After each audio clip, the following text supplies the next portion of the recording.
네, 오늘 말씀의 제목은요, 영과 육의 필요를 채우시는 예수님이라는 제목입니다.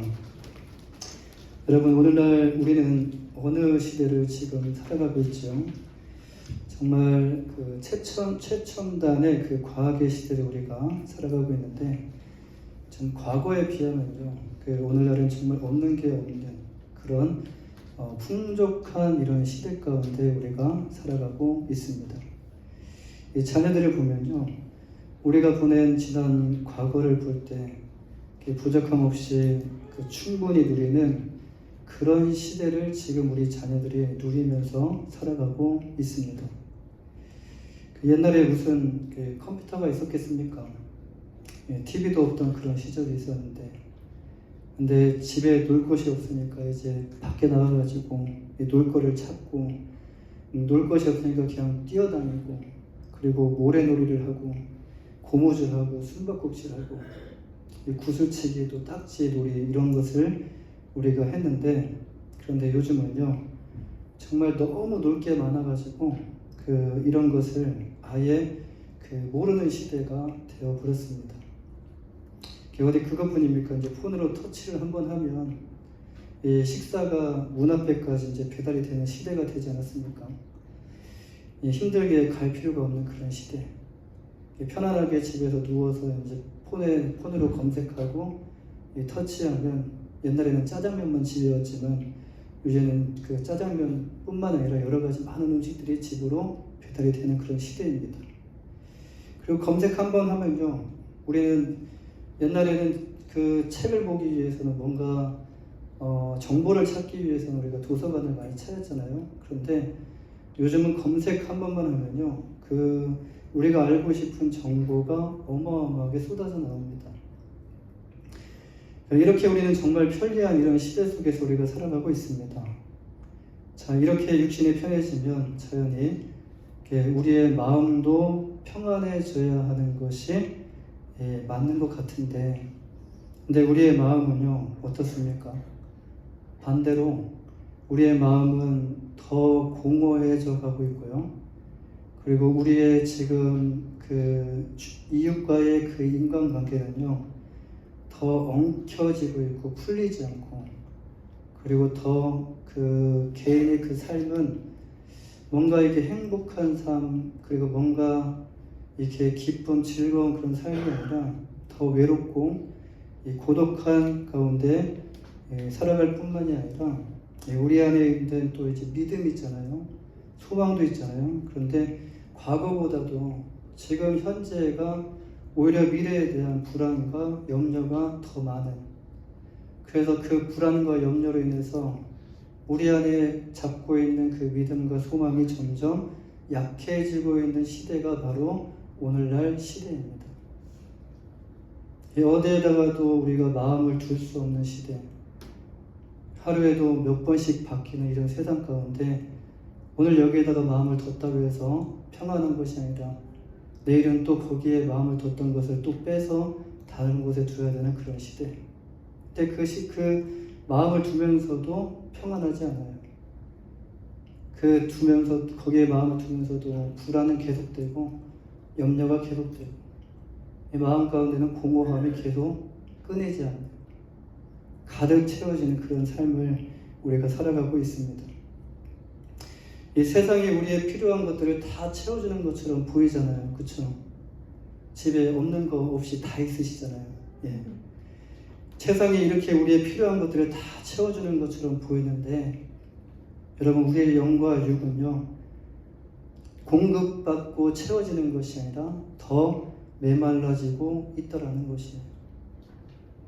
이것은 우리에게 어떤 의미를 전달해 주고 있습니까? 세상은 허상에 불과하다라는 것이에요. 세상은 절대로 우리의 영과 우리의 육의 필요를요, 채워줄 수 없을 뿐만 아니라 만족시켜 줄 수도 없다라는 것을 지금 이 세상에 우리가 살아가면서 이 세상이 우리에게 그런 의미를 전달해 주고 있습니다.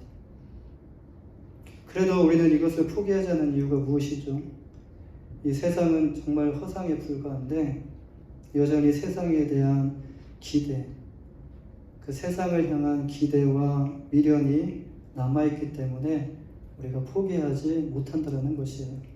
내일은 또 뭔가 달라지겠지라는 이런 자그마한 기대. 그렇다고 우리가 속세를 떠나서 산으로 들어가라는 것은 아닙니다. 이 세상 속에서 하나님께 주신 것들을 마음껏 누리되 지금 주어진 그 모든 것을 불안과 염려로 전전긍긍하는 것이 아니라 우리에게 주신 것을 마음껏 누리되 세상 가운데 마음을 두지 말라라는 말씀이에요. 이 잠언 4장 21절 23절 말씀을 보면요, 내 아들아 내 말에 주의하며 나의 이르는 것에 내 귀를 기울이라. 그것을 내 눈에서 떠나게 말며 내 마음속에 지키라.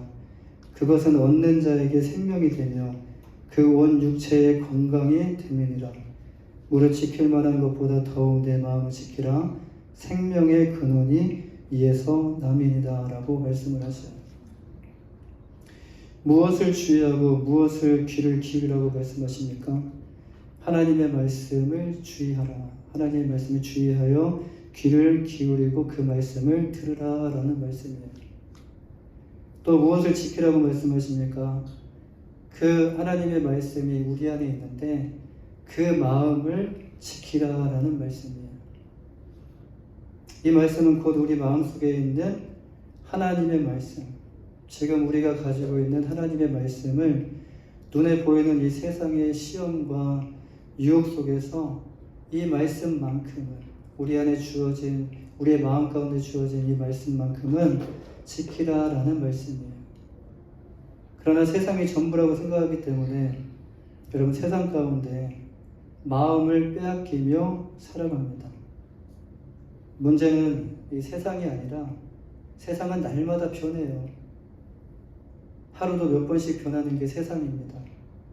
이 문제는 세상이 아니라 세상의 유혹과 시험에 빼앗기는 우리의 마음이다라는 것이에요. 사랑하는 여러분, 우리의 영과 육의 필요를 채우시는 분은 이 세상이 아니라 오직 예수님 뿐이심을 여러분 믿으시길 바랍니다. 우리가 정말 만나야 할 분은요, 예수님이에요. 정말 만나고 정말 필요한 분, 정말 우리가 의지해야 될 분은 변치 않으시는 예수님 뿐이십니다.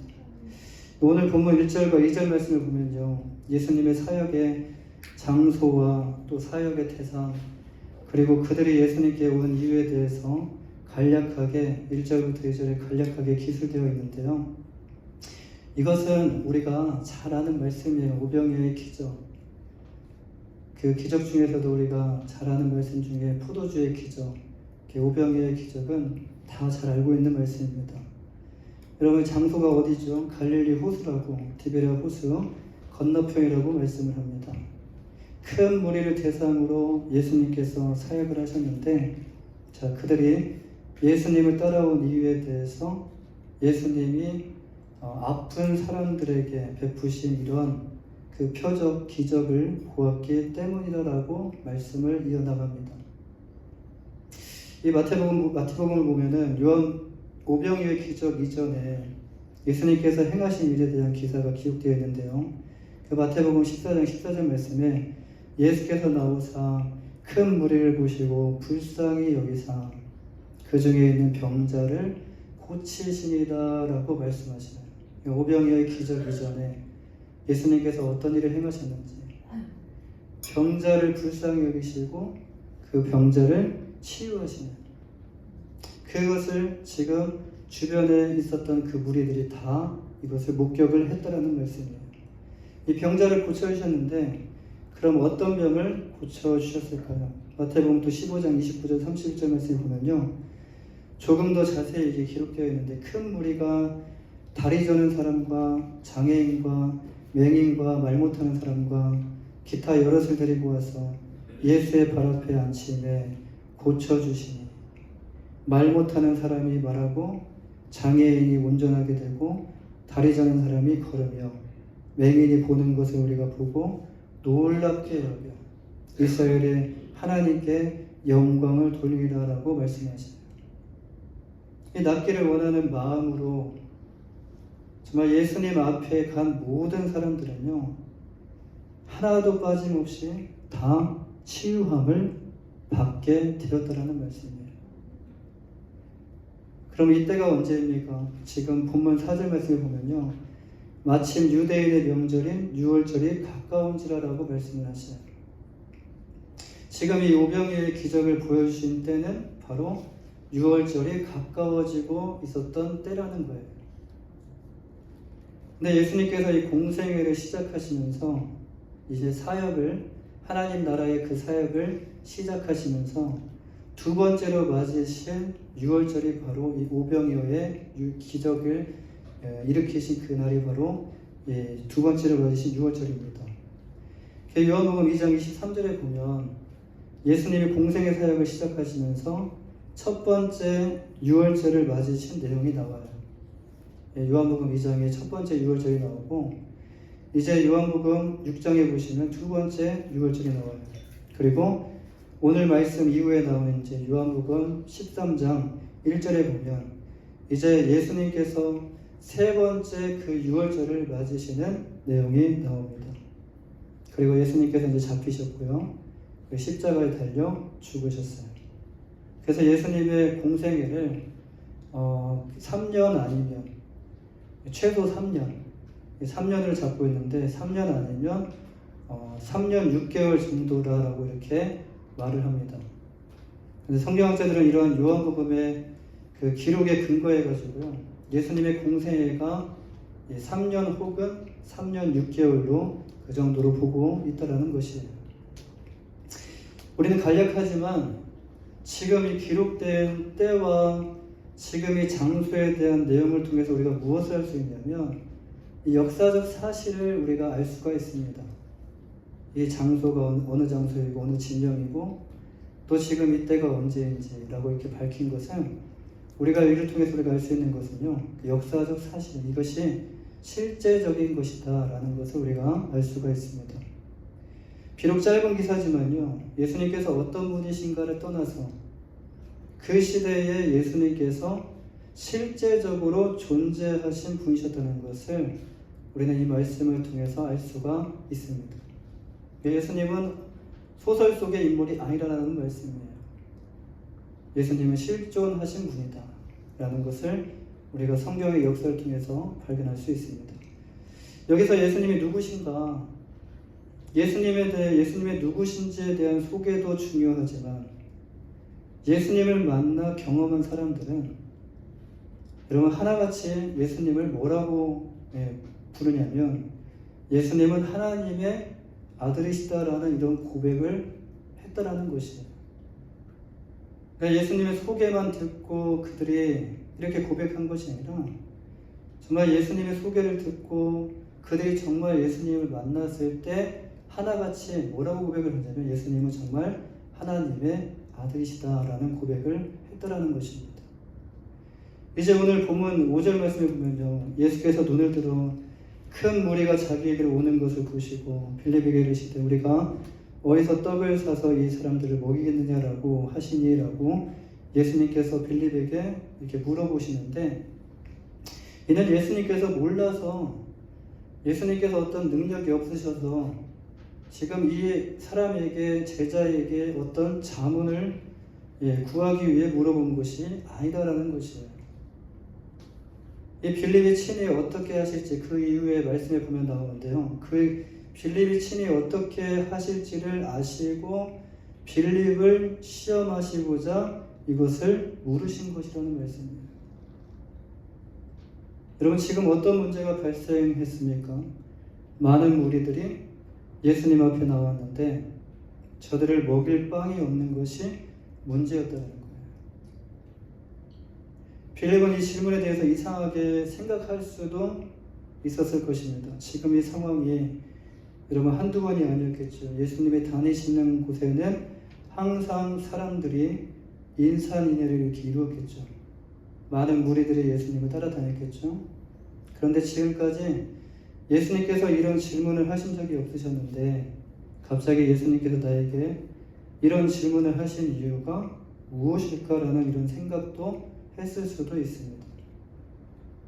이 빌립이 이 질문을 받고요, 오래 생각했는지는 잘 모르겠지만 바로 이렇게 말씀에 이어지는 부분을 보면 빌립이 이 질문을 받고 바로 대답한 것을 보면 그 12명의 제자 중에서 빌립이 어떤 사람이냐, 그래도 똑똑한 사람이구나.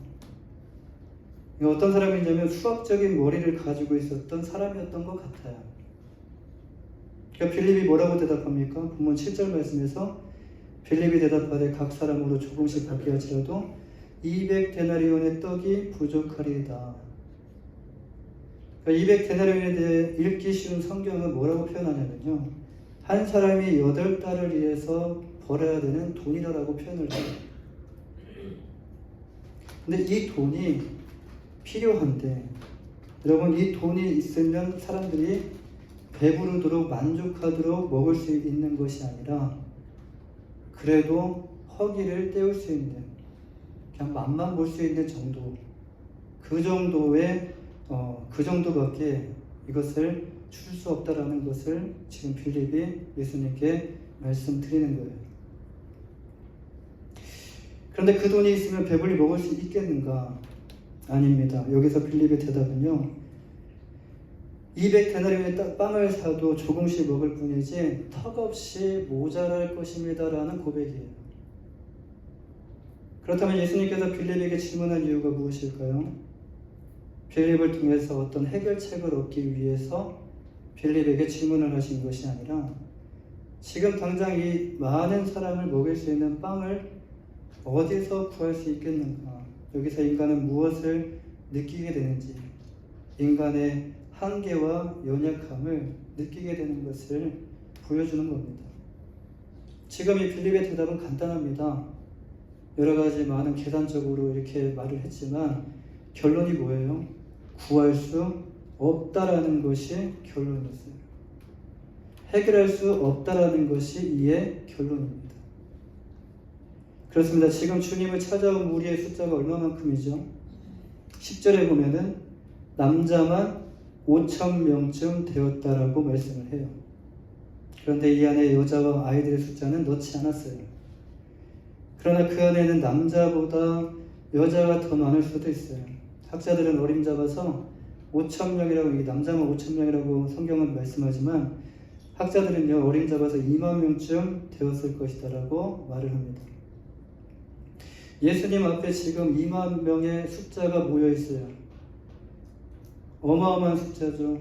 그 숫자는 헤아릴 수 없는 숫자고 보이지 않는 숫자예요. 근데 이들을 한 번에 먹일 수 있는 인간적인 방법이 있을까? 이들을 한 번에 먹일 수 있는, 이런 해결할 수 있는 이런 방법이 있을까? 인간이 아무리 머리를 싸매고 고민하여 참신한 아이디어를 낸다 할지라도 결론은 어디에 도달을 하죠? 할 수 없다, 불가능하다라에 도달하게 됩니다.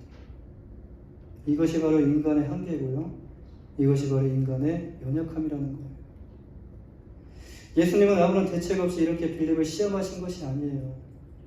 예수님 안에는 이것을 해결할 수 있는 확실한 해결책이 있으셨어요. 예수님은 말로만 하시는 그런 허풍쟁이가 아닙니다. 예수님은 말씀뿐만이 아니라 기적으로 우리에게 예수님이 누구신지, 예수님이 곧 하나님이시고 예수님이 곧 하나님께서 보내신 구원자이심을 보여주고 계셔요. 말씀으로만 하신 것이 아니라 기적을 통해서 예수님이 자신이 누구신지를 보여주고 계신다는 거예요. 우리는 지난 시간에 걸쳐서 요한복음 5장까지 함께 말씀을 살펴보았는데요. 예수님께서 하신 말씀과 예수님의 행하신 일들을 우리가 그 말씀을 이렇게 종합해 볼 때 예수님이 정말 하나님의 아들이시구나, 예수님이 정말 어떤 문제도 인정하고 싶지 않지만 그런데 말씀을 통해서 우리가 보게 될 때 인정할 수밖에 없는, 예수님이 정말 어떤 문제도 해결하실 수 있는 분이시구나, 예수님이 구원자이시구나라는 것이 조금씩 느껴지기 시작할 것이에요. 이 말씀을 가볍게 그냥 넘기지 않았다면, 그렇습니다. 예수님은 하나님이신데요. 하나님의 아들로서 이 땅에 성육신하여 오신 전지전능하신 분이 바로 예수님이셔요. 이때 이제 이 베드로의 형 안드레가 예수님 앞에 나와서 이런 질문을 하죠. 보면 9절 말씀에 그냥 질문을 한 것이 아니라 뭔가를 가지고 와서 예수님께 질문을 해요. 여기 하나이가 있어 보리떡 5개와 물고기 2마리를 가지고 있나이다. 그러나 그것이 이 많은 사람들에게 얼마나 되겠사옵나이까? 라고 이렇게 말씀을 드려요. 지금 눈앞에 보이는 사람의 수가 어림잡아 2만 명입니다. 그런데 지금 안드레가 주님께 하나이가 가진 보잘것없는 그 보리떡 5개와 물고기 2마리를 가지고 나왔어요. 이 보리떡 5개와 물고기 2마리 가지고 무엇을 할 수 있겠습니까? 솔직히. 그리고 2만 명의 사람들이 나오는데 이 보리떡 5개와 물고기 2마리 2만 명의 사람들은 과연 무엇을 의미하는 것일까요? 지금 안드레가 어떤 가능성을 보고 이거면은 예수님 할 수 있을 것 같습니다. 이런 마음을 가지고 주님 앞에 나와 예수님께 이렇게 보리떡 5개와 물고기 2마리를 예수님께 가져온 것일까요?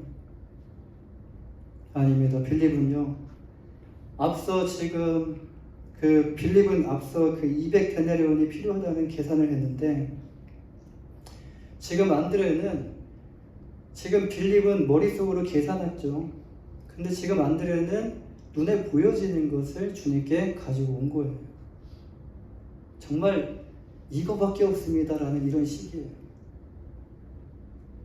주님 내 주머니 탈탈 털어가지고요. 정말 200원밖에 없습니다. 1000원밖에 없습니다. 이런 식이에요.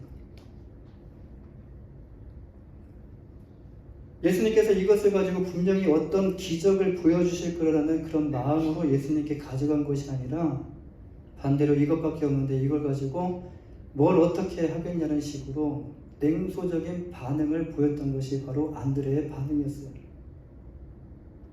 근데 별 기대 없이 예수님께 가져온 보리떡 5개와 물고기 2마리로 여러분 예수님은 어떻게 이것을 사용하셨죠? 그거 필요 없다. 그냥 내가 알아서 하겠다라고 하지 않으시고 현재 지금 있는 것을 가지고 기적을 베푸십니다. 이 본문 11절 말씀에서 예수께서 떡을 가져 축사하신 후에 앉아있는 자들에게 나눠주시고 물고기도 그렇게 그들의 원대로 주시니라라고 말씀하셔요. 그들의 원대로 주시니라. 그리고 그 위에 보시면 배부른 후에라는 말씀이 나와요. 원대로 주셨을 뿐만 아니라 그들이 배불리 먹었다는 거예요. 만족할 정도로 배부르게 먹었다는 것인데요. 그런데 먹고 다 없어진 것이 아니라 오늘 본문 13절 말씀을 보시면 이에 거두니 보리떡 5개로 먹고 남은 조각이 12바구니에 찼더라 라고 말씀을 하시네요. 원대로 먹고 배부르게 먹게 하였다라는 것을 무엇으로요? 보리떡 5개와 물고기 2마리로. 그런데 모자란 것이 아니라 다 없어진 것이 아니라 남은 것이 얼마만큼 있었다고요? 이제 5병이어가 아니라 남은 조각에 12바구니 가득 찰 정도로 남았다라는 거예요. 인간이 생각할 때 여러분 이것이 물리적으로 가능한 여러분 수학적 계산입니까? 보리떡 5개와 물고기 2마리로 2만 명이 먹고 난 다음에 12바구니가 가득 찰 정도로 남았다. 이거는 우리가 이해를 해서 도달할 수 있는 결과가 아닙니다. 예수님은 모든 것이 가능하신 하나님이심을 보여주는 내용이 바로 이 오병이어의 기적입니다. 그렇다면 우리는 오병이어를 통해서 무엇을 깨달을 수 있습니까? 오늘 본문에서 볼 수 있듯이 예수님은요, 육체의 필요를 채워주시는 분이시다라는 것을 알 수 있어요.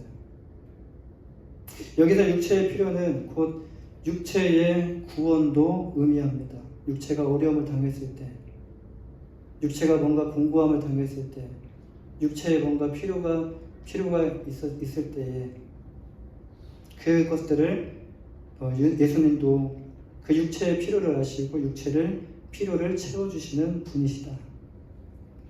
그러나 예수님께서 일만 하시는 것이 아니라는 것이에요. 예수님이 이 땅에 오신 궁극적인 목적은 육체적인 필요와 이런 육체적인 구원이 아니라 영적인 필요를 채워주시고 또 영혼의 구원을 위하여 이 땅에 오셨다라는 것이에요. 여기서 우리가 오병이를 통해서 예수님이 누구신가에 대해서 정확하게 깨닫지 못하고 지금 이 눈앞에 보여지는 이 육체적인 필요와 구원만 바라보게 된다면 결국 그 필요가 또 채워지면요. 여러분, 육체적인 고난과 힘든 상황에서 만약에 우리가 구원을 받게 된다면 여러분, 예수님을 우리는 과감하게 떠나게 될 것이에요. 또 나중에 상황이 나빠졌을 때, 정말 힘들고 어려울 때 마지못해서 또 주님 앞에 나와 주님께 필요를 구하는 상황도 오겠죠. 이 필요를 채우기 위해서 육체적인 구원을 받기 위해 예수님을 우리는 또 나중에 필요하게 되면 그 필요에 따라서 예수님 앞에 나오게 될 것입니다. 그런데 반대로 우리가 영적인 눈이 떠져서 정말 이것만이 아니라 예수님이 오신 정말 궁극적인 목적을 우리가 깨닫게 된다면, 영적인 눈이 떠져서 예수님이 누구신지에 대해서 정확하게 깨닫게 된다면, 말씀을 통해서 깨닫게 된다면 여러분, 주님을 떠나는 일은 발생하지 않을 것이에요. 오늘 본문에서 예수님은요, 육적으로 필요한 자들을 무시하거나 외면하지 않으셨어요. 나는 그 일을 위해 온 것이 아니다. 나는 영적인 것을 위해서 왔다라고 이렇게 육적인 것을 하찮게 여기시거나 육적인 것을 가볍게, 육적인 것을 외면하거나 무시하지 않으셨다는 거예요. 육적인 필요, 배고픔을 예수님께서는 해결하여 주십니다. 예수님은 우리가 예수님 앞에 나와 우리의 필요를 구할 때 절대로 외면하지 않으신다라는 말씀이에요. 분명히 우리가 가진 육체의 문제를 해결하여 주실 수 있는 그런 전지하시고 전능하신 분이시라는 말씀이에요.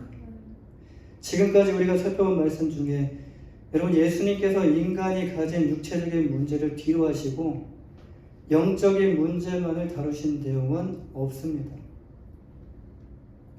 포도주의 문제, 요한복음에 보시면 이제 포도주의 문제가 나오죠.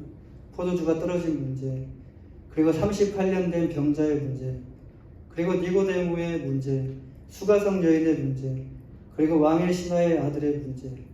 단 한 사람도 육신적인 문제를 해결받지 못한 사람이 없다는 거예요. 예수님은 우리가 우리의 문제를 예수님 앞에 가지고 나와서 우리가 간구할 때 우리의 기도를 절대로 외면하거나 무시하지 않으십니다. 예수님은 우리가 가진 육체의 문제를 해결하여 주시는 하나님이셔요. 그런데 예수님께서 이렇게 기적과 표적으로 사람들에게 보여주시고 사람들에게 행하시는 이유가 과연 무엇일까요? 단지 육체의 문제만을 해결해 주시기 위함이었을까요? 아닙니다.